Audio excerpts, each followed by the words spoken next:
आज हम बात करेंगे प्रतिष्ठा IAS एकेडमी के मंच से कि जब president of India and vice president of India elections लड़ते हैं तो उस समय जमानत राशि कितनी होती है।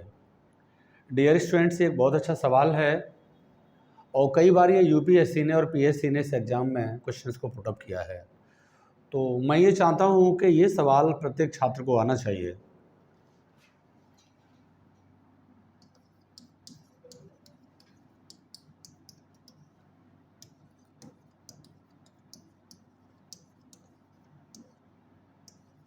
ये सवाल ज़रूर जानने में नॉर्मल है, लेकिन इस सवाल का बड़ा महत्व है, इम्पोर्टेंस ही है। जब प्रेसिडेंट ऑफ इंडिया चुनाव लड़ते हैं, जब इलेक्शन की बात होती है, तो इसकी जो जमानत राशि होती है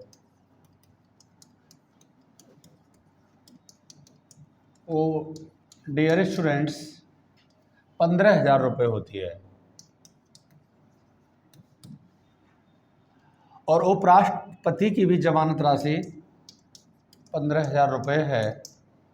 दूसरा सवाल ये पुटअप होता है कि ये जो जमानत राशि होती है कहाँ जमा की जाती है। तो ये जमानत राशि RBI reserve bank of India के पास जमा की जाती है। Deposit of money RBI।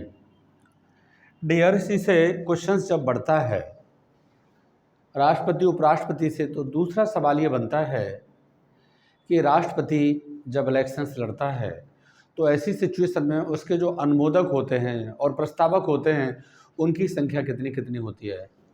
यहाँ पर राष्ट्रपति की यदि बात करेंगे हम तो इसके अनुमोदक 50-50 और प्रस्तावक 50-50 होते हैं, और वहीं जब हम उपराष्ट्रपति की बात करेंगे तो ये 20-20 होते हैं। तो तीसरा सवाल ये बनता है कि राष्ट्रपति के प्रस्तावक और अनुमोदक की संख्या कितनी होगी। तो आप किस पर टिक करोगे? 50 और 50। वहीं उपराष्ट्रपति के अनुमोदक और प्रस्ताव की बात होगी तो किस पर टिक करोगे? 20-20। ये राष्ट्रपति के चुनाव को और उपराष्ट्रपति के चुनाव को लड़ने की अनिवार्य शर्तें होती हैं। ऐसी सिचुएशन में डियर, हमने शुरू में बात की थी जमानत राशि की। यदि जमानत राशि की बात की जाए तो आपने देखा होगा जमानत राशि कभी कभी जब्त हो जाती है, और राष्ट्रपति उपराष्ट्रपति की जो जमानत राशि है यदि 1/6 वोट उसे नहीं मिलता है तो ये जमानत राशि जब्त कर ली जाएगी। इसे कहते हैं जमानत का जब्त होना।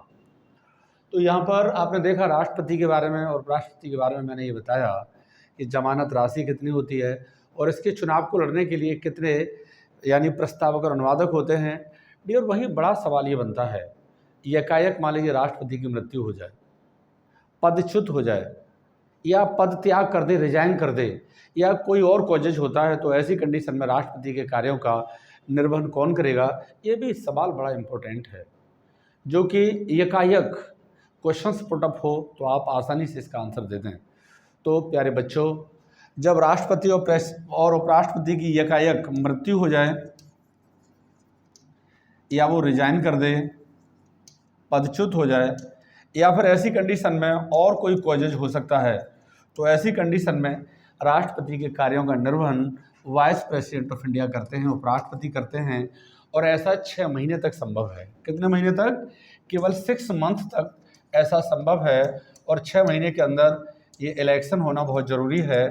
अब ये ठीक है, ये फैक्ट का सवाल हो सकता है कि कितने महीने तक राष्ट्रपति की मृत्यु, पदत्याग या पदच्युत होने पर या एनी और कॉजेज होने पर कितने दिन तक ये चल सकता है उपराष्ट्रपति।